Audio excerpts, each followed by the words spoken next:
तो चलिए शुरू करते हैं।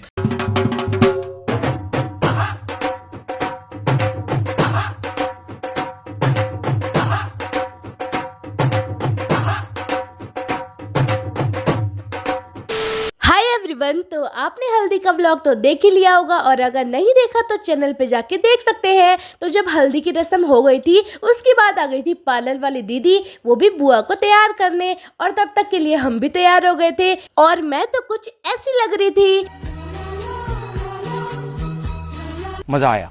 और जब मुझे अपनी शक्ल देखने से फुर्सत मिल गई तो मैं चली गई थी बुआ को देखने की बुआ तैयार हुई कि नहीं हुई। तो बुआ तो एकदम मस्त तैयार हो गई थी और वो बहुत ही ज़्यादा सुंदर लग रही थी। और उसके बाद बुआ का फोटोशूट होता है और फिर मुझे पता चलता है कि अरे बारात तो आ गई है और हम लोग ऑलरेडी लेट हो चुके हैं। तो उसके बाद होती है वरमाला।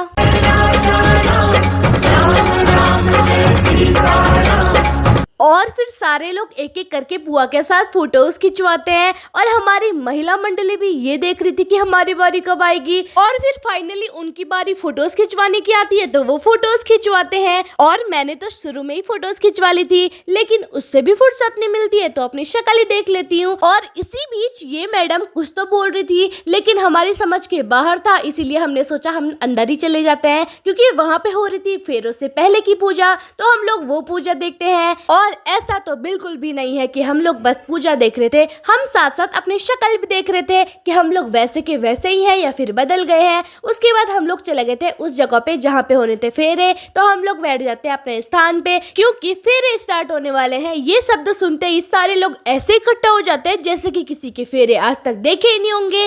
इसीलिए हमने पहले ही अपने लिए जगह बनाई और फिर सारे लोग भी आ गए थे और फिर हो जाते हैं फेरे स्टार्ट। लाडी कन्या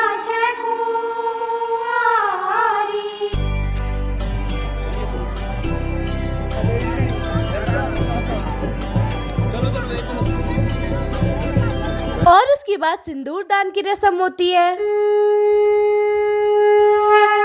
और फिर बुआ और मामा जी एक दूसरे को शादी का लड्डू खिलाते हैं और फिर मामा जी बुआ को मंगलसूत्र पहनाते हैं और इस तरीके से विवाह संपन्न होता है। और आगे की रस्में तो चालू हुई थी, वो थी सास भेंट की रस्म। तो हम लोग भी तैयार हो गए थे क्योंकि हमने भी जाना था बुआ के साथ उनके ससुराल। और फिर बुआ को बैठाया जाता है डोली में और ये मोमेंट हम सभी के लिए बहुत ही ज्यादा इमोशनल था।